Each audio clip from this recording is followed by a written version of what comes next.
ನಮ್ಮೆಲ್ಲರ ಜೀವನದಲ್ಲಿ ಒಂದು ಹಂತ ಬರುತ್ತೆ. ಒಂದು ಕಡೆಯಿಂದ ಸೊಸೈಟಿ ಒತ್ತಡ, ಇನ್ನೊಂದೆಡೆ ಕೆಲಸದ ಡೆಡ್ಲೈನ್, ಕುಟುಂಬದ ನಿರೀಕ್ಷೆಗಳು, ಸ್ನೇಹಿತರ ಜಡ್ಜ್ಮೆಂಟ್. ಆದರೆ ನಿಮ್ಮೊಳಗೆ ಒಂದು ಖಾಲಿತನ, you don't know what you really want ಅನ್ನೋ ಭಾವನೆ. ಅಂತಹ ಕ್ಷಣಗಳನ್ನು ಒಂದು ಫುಲ್ ಲೆಂತ್ ಮೂವಿ ಮಾಡಿದರೆ ಹೇಗಿರುತ್ತದೆ? ಅದೇ ನಮಗೆ ಕೊಡ್ತಾರೆ ಫೆಡ್ರಿಕೋ ಫೆಲಿನಿ ಅವರ 8.5 ಚಿತ್ರದ ಮೂಲಕ.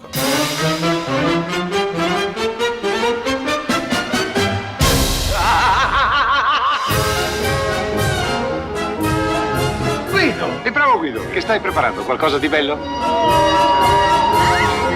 Guido, dove corri, disgraziato? 8.5 cinema ಕಲಾವಿದನ ಮನಸ್ಸಿನ ಹೋರಾಟದ ದರ್ಶನ. 1963ರಲ್ಲಿ ಇಟಲಿಯಲ್ಲಿ ಬಿಡುಗಡೆಯಾದ ಈ ಚಿತ್ರವು ಜಾಗತಿಕ ಸಿನಿಮಾ ಇತಿಹಾಸದಲ್ಲಿ ಅಚ್ಚಳಿಯದ ಗುರುತು ಬರೆದ ಮಾಸ್ಟರ್ ಪೀಸ್. ಫಿಲ್ಮ್ ಕ್ರಿಟಿಕ್ಸ್ ಮಾತ್ರವಲ್ಲ, ವಿಶ್ವದ ದೊಡ್ಡ ನಿರ್ದೇಶಕರು ಕೂಡ ಇದನ್ನು ಸಿನಿಮಾ ಬೈಬಲ್ ಅಂತ ನೋಡ್ತಾರೆ. ಆದರೆ 8.5 ನಿಜಕ್ಕೂ ಸ್ಪೆಷಲ್ ಏಕೆ ಅಂತ ನೋಡೋಣ ಬನ್ನಿ.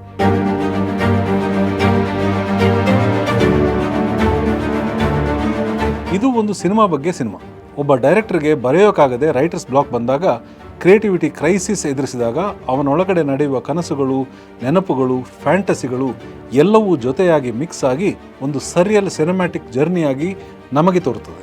ಫೆಲಿನಿ ಹೇಳೋದು ಸಿಂಪಲ್. ಒಬ್ಬ ಕಲಾವಿದ ಹೊರಗೆ ಫಿಲ್ಮ್ ಸೆಟ್ನಲ್ಲಿ ಕೆಲಸ ಮಾಡ್ತಿರಬಹುದು, ಆದರೆ ಅವನ ನಿಜವಾದ ಯುದ್ಧ ಅವನೊಳಗಡೆ ನಡೆಯುತ್ತಿರುತ್ತದೆ. ಈ ಸಿನಿಮಾದ ಕಥೆ ಏನು ಅಂದರೆ, ನಮ್ಮ ಪ್ರೊಟ್ಯಾಗನಿಸ್ಟ್ ಗ್ವಿಡೋ ಒಬ್ಬ ಪ್ರಸಿದ್ಧ ಫಿಲ್ಮ್ ಡೈರೆಕ್ಟರ್. ಹೊಸ ಪ್ರಾಜೆಕ್ಟ್ ಅನೌನ್ಸ್ ಮಾಡಿದ್ದಾನೆ, ಆದರೆ ಕ್ಯಾಮರಾ ಮುಂದೆ ಬರಲು ಟೈಮ್ ಬಂದಾಗ ಅವನಿಗೆ ಸ್ಟೋರಿ ಏನು ಅಂತ ಗೊತ್ತೇ ಇಲ್ಲ. He has no idea what his movie is about.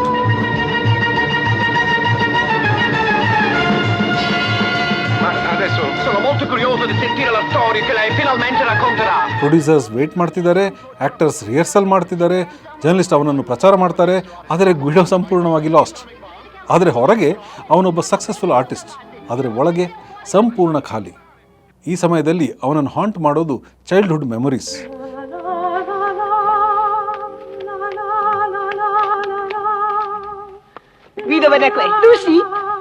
Catholic school days, relationships, affairs, unfulfilled desires ಇತ್ಯಾದಿ.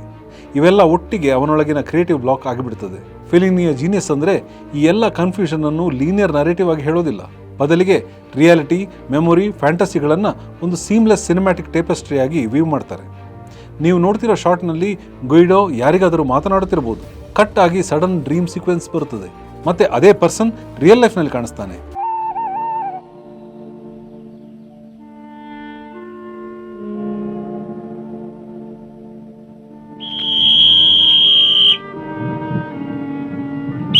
ಪ್ರೇಕ್ಷಕರಿಗೆ ಎಲ್ಲಿ ಡ್ರೀಮ್ ಮುಗೀತು, ಎಲ್ಲಿ ರಿಯಾಲಿಟಿ ಆರಂಭವಾಯಿತು ಅನ್ನೋದನ್ನು ಕ್ಲಿಯರ್ ಮಾಡೋದೇ ಇಲ್ಲ.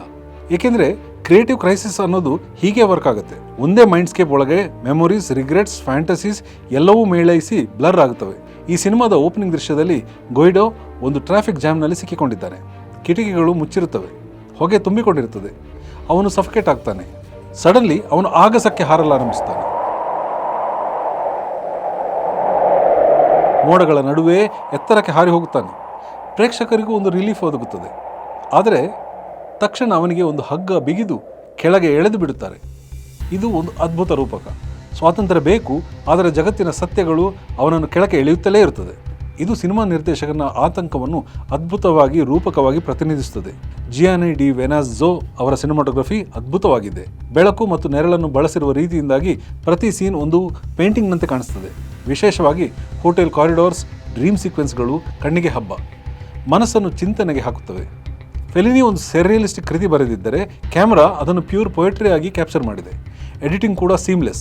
ಸ್ಟೋರಿ ನಾನ್ ಲೀನರ್ ಆಗಿ ಹೋಗ್ತದೆ, ಆದರೆ ಕನ್ಫ್ಯೂಷನ್ ಮಾಡೋದಿಲ್ಲ. ಡ್ರೀಮ್ಸ್ ಫ್ಲೂಯಿಡ್ ಆಗಿ ರಿಯಾಲಿಟಿಗೆ ಸೇರಿಕೊಳ್ಳುತ್ತವೆ. ಫ್ಲ್ಯಾಶ್ ಬ್ಯಾಕ್ ಸಡನ್ ಆಗಿ ಕಟ್ ಆಗಿ ಇಂದಿನ ದಿನಕ್ಕೆ ಬರ್ತವೆ. ನೆನಪುಗಳು ಕೆಲಸ ಮಾಡೋದೇ ಹೀಗೆ ಅಲ್ವೇ? ಇನ್ನು ಈ ಸಿನಿಮಾದ ಮ್ಯೂಸಿಕ್ ಬಗ್ಗೆ ಹೇಳಲೇಬೇಕು. ಸಂಗೀತ ನೀಡಿದ್ದು ನೀನಾ ರೋಟಾ.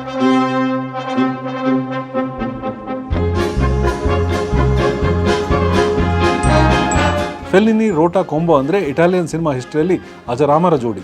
ಇಲ್ಲಿ ಅವರ ಮ್ಯೂಸಿಕ್ ವಿಮ್ಸಿಕಲ್ ಸರ್ಕಸ್ ಲೈಕ್, ಆದರೆ ಹಾಂಟಿಂಗ್ ಕೂಡ. ಒಮ್ಮೆ ಕೇಳಿದರೆ ಗುಯಿಡೋಸ್ ಒಳಗಿನ ಕಸರತ್ತಿನ ಜೀವನ ಕೂಡಲೇ ಫೀಲ್ ಆಗಿಬಿಡ್ತದೆ. ಮೆಲೋಡಿಗಳಲ್ಲಿ ಒಂದೆಡೆ ಮೆಲಾಂಕಾಲಿ, ಇನ್ನೊಂದು ಕಡೆ ಹ್ಯೂಮರ್. ಲೈಫ್ ಹೀಗೆ ಅಲ್ವೇ?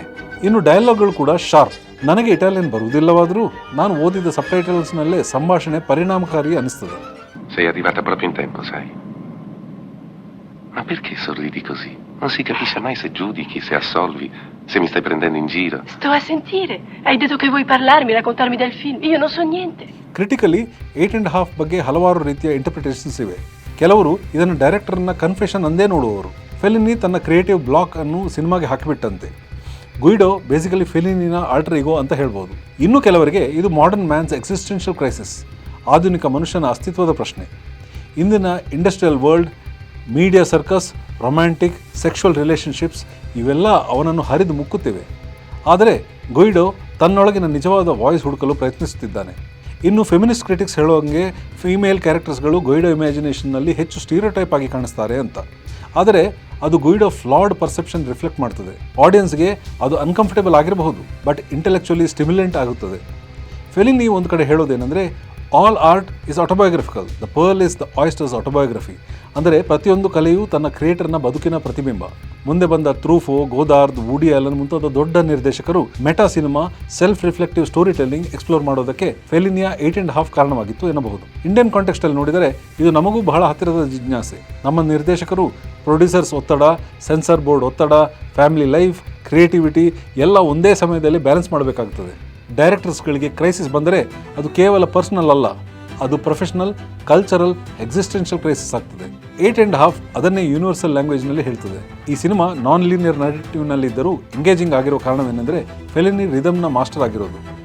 ಒಂದು ಸರಿಯಲ್ ಫ್ಯಾಂಟಸಿ ಸೀನ್, ನಂತರ ಗ್ರೌಂಡೆಡ್ ಡೊಮೆಸ್ಟಿಕ್ ಕ್ವಾರಲ್, ನಂತರ ಒಂದು ತತ್ವದ ಚರ್ಚೆ, ಎಲ್ಲವೂ ಒಂದೇ ಬಟ್ಟೆಯಲ್ಲಿ ಹೆಣೆದ ಕಸೂತಿಯಂತೆ ಜೋಡಿಸಲ್ಪಟ್ಟ ಕನಸಿನಂತೆ ಹೊಳೆಯುತ್ತದೆ. ಸಿನಿಮಾದ ಕೊನೆಯಲ್ಲಿ ಬರುವ ಸರ್ಕಸ್ ಮೆರವಣಿಗೆ ಸಿನಿಮಾ ಹಿಸ್ಟ್ರಿಯಲ್ಲಿ one of the most memorable. ಎಲ್ಲ ಪಾತ್ರಗಳು ರಿಯಲ್ ಆಗಿರಲಿ ಅಥವಾ ಇಮ್ಯಾಜಿನರಿ ಆಗಿರಲಿ, ಎಲ್ಲವೂ ಒಟ್ಟಿಗೆ ಸೇರಿ ಗೈಡೋಗೆ ಲೈಫ್ ಸರ್ಕಸ್ ಆಗಿದೆ ಎಂದು ಮನವರಿಕೆ ಮಾಡುತ್ತವೆ. ಮ್ಯೂಸಿಕ್ ಹೆಚ್ಚುತ್ತಾ ಕ್ಯಾರೆಕ್ಟರ್ಸ್ ಎಲ್ಲರೂ ನಗುತ್ತಾರೆ. ಗೈಡೋ ಕೂಡ ತನ್ನ ಜೀವನವನ್ನೇ ಪರ್ಫಾರ್ಮೆನ್ಸ್ ಅಂತ ಆಕ್ಸೆಪ್ಟ್ ಮಾಡ್ತಾನೆ. ಈ ಕೆಥಾರ್ಸಿಸ್ ಆಡಿಯನ್ಸ್ಗೂ ಒಂದು ಸ್ಟ್ರೇಂಜ್ ಭರವಸೆ ಕೊಡುತ್ತದೆ. Life is cats, but it can still be celebrated. Technical brilliance, thematic depth ಮತ್ತು ಇಮೋಷನಲ್ ರೆಸೊನೆನ್ಸ್ ಕಂಬೈನ್ ಆಗಿದ್ದಕ್ಕೆ 8.5 ಇಂದು ವರ್ಲ್ಡ್ ಸಿನಿಮಾ ಹಿಸ್ಟ್ರಿಯಲ್ಲಿ ತನ್ನದೇ ಆದ ಹೆಸರು ಮಾಡಿದೆ. Academy award for best foreign language film, best costume design ಮತ್ತು ಅನೇಕ ಕ್ರಿಟಿಕಲ್ ಅಕ್ಲಾರ್ಡ್ಸ್ ಈ ಚಿತ್ರಕ್ಕೆ ಸಂದಿವೆ. ಆದರೆ ಅವಾರ್ಡ್ಸ್ಗಿಂತ ದೊಡ್ಡದು ಫೆಲಿನಿ ಇನ್ಸ್ಪೈರ್ ಮಾಡಿದ ಜನರೇಷನ್ ಆಫ್ ಫಿಲ್ಮ್ ಮೇಕರ್ಸ್. ಅವರಿಗೆ ಕನ್ಫ್ಯೂಷನ್ ಎಂಬ್ರೇಸ್ ಮಾಡೋದು, ಕ್ರೈಸಿಸನ್ನೇ ಆರ್ಟ್ ಆಗಿ ಟರ್ನ್ ಮಾಡೋದನ್ನು ಹೇಳಿಕೊಟ್ಟಿದೆ. ಆದರೆ ಒಂದು ವಾರ್ನಿಂಗ್, ಈ ಸಿನಿಮಾ ಈಸಿ ವಾಚ್ ಅಲ್ಲ. ಇದು ಪಾಪ್ಕಾರ್ನ್ ಎಂಟರ್ಟೈನ್ಮೆಂಟ್ ಅಲ್ಲ. ಇದು ಸಿನಿಮಾ ಲವರ್ಸ್ಗೆ, ಡ್ರೀಮರ್ಸ್ಗೆ, ಕ್ರಿಯೇಟರ್ಸ್ಗೆ ಇರೋ ಸಿನಿಮಾ. ನೀವು ಜೀವನದಲ್ಲಿ ಕಳೆದು ಹೋಗಿದ್ದೀರಾ? ಯಾವುದಾದರೂ ಆರ್ಟಿಸ್ಟಿಕ್ ಕ್ರೈಸಿಸ್ ಎದುರಿಸುತ್ತಿದ್ದೀರಾ? 8.5 ನೋಡಿದರೆ ಒಂದು ದೊಡ್ಡ ರಿಯಲೈಸೇಷನ್ ಬರ್ತದೆ.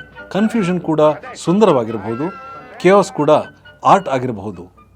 ಹೀಗಾಗಿ ಫೆಲಿನಿ ಅವರ ಟೈಮ್ಲೆಸ್ ಕ್ಲಾಸಿಕ್ 8.5 ಕೇವಲ ಒಂದು ಸಿನಿಮಾ ಅಲ್ಲ, it's a cinematic mirror into the human soul, into the creative mind, into the circus called life.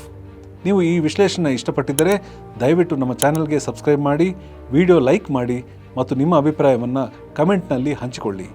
Bell icon ಒತ್ತಿ ನಮ್ಮ ಮುಂದಿನ ಎಪಿಸೋಡ್ ಮಿಸ್ ಮಾಡ್ಕೋಬೇಡಿ. ಇನ್ ಅವರ್ ಅಪ್ಕಮಿಂಗ್ ಎಪಿಸೋಡ್ಸ್ ನಾವು ಇನ್ನಷ್ಟು ವರ್ಲ್ಡ್ ಸಿನಿಮಾ ಬಗ್ಗೆ ಮಾತಾಡೋಣ. Until then, keep watching, keep dreaming and above all keep loving cinema. ನಮಸ್ಕಾರ.